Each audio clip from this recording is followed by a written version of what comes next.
Aurten egun berezia izango da apirilak 9 Galdakaon, itzuliaren laugarren etaparen hasiera eta amaiera bertan ukingo goguz. Munduko txirrindulari onenak hemen gure herrian ikusteko aukera izango dugu. Hemen Igor Anton, Galdaka ostarra, nola ez, eta nire laguna Alain Etxaberekin gaur egingo dugun ibilbidearen azalpena. 30 urte eta gero, zelako notizia ona, hemen Galdakaon berriro, ez bakarrik txirrindulari profesionala, World Tourreko etapa, gainera txirrindulari hoberenak hemen etorriko dira, eta hemen plazatik izango da sinadura kontrola, hemendik kilometro 0 irtera egin eta gero, kostaldera joango gara, kostaldera San Pelaio, Jata, Unbe, eta ja Galdaka ora bueltatuko gara. Baina hoberena, etorri gurekin ikustera etapa. Guazen!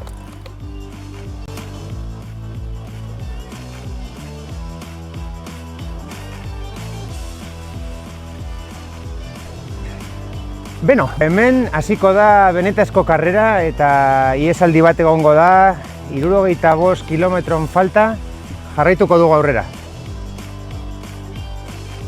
Ni txikitan, hemen atletismoko pista honetan atera nintzen, txirrindulari bezala, eta orain gure gela eskolarekin hemen entrenamenduak egiten ditugu. Hemen hasiera oso gogorra, Venga, ataka! Oso luzea, alde gogorrena. No sé yo, pero tengo el pulso disparado.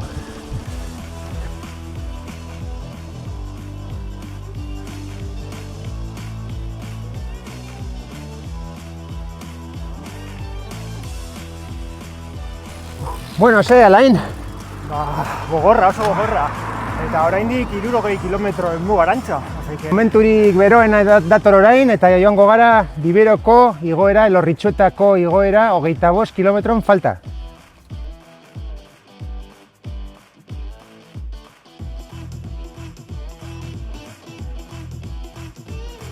Bueno. Zelako oroitzapenak hemen.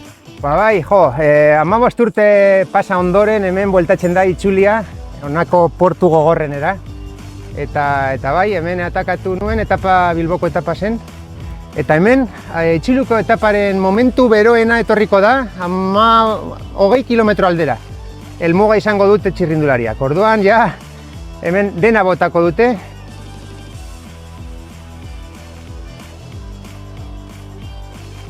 Hemen, ja, azkenengo igoera honetan, helmuga baino lehen legina igotzen denez, buelta osoa, kostaldetik, igo dugu Elesaldeko auzoa, Elorritxueta Bengoetxetik, Bibero, eta ona leginara goaz. Igor, gogoratuko dugu, 86an, Galdakan amaitu zuen etapa hori, Francesco Casagrande irabazi zuela, eta zu nor uste duzu, nortzuk egon aldira horre etapa honetan hor aurrean. Etxekoak nahi dugu, baina... Landa, etorriko dala, gero Peio. Aupa Peio. Gure herrikoak oraindik ja nagusiak dira, baina daukat indarra. Beno, Alain, hemen amaieran gaude, ja helmugan, hemen Elesaldeko auzoan, eta animatzen zaituztegu etortzea apirilak 9an, ez bakarrik irtera, 2 pasaera, eta hemen helmuga etapa itzuliko 4. etapara.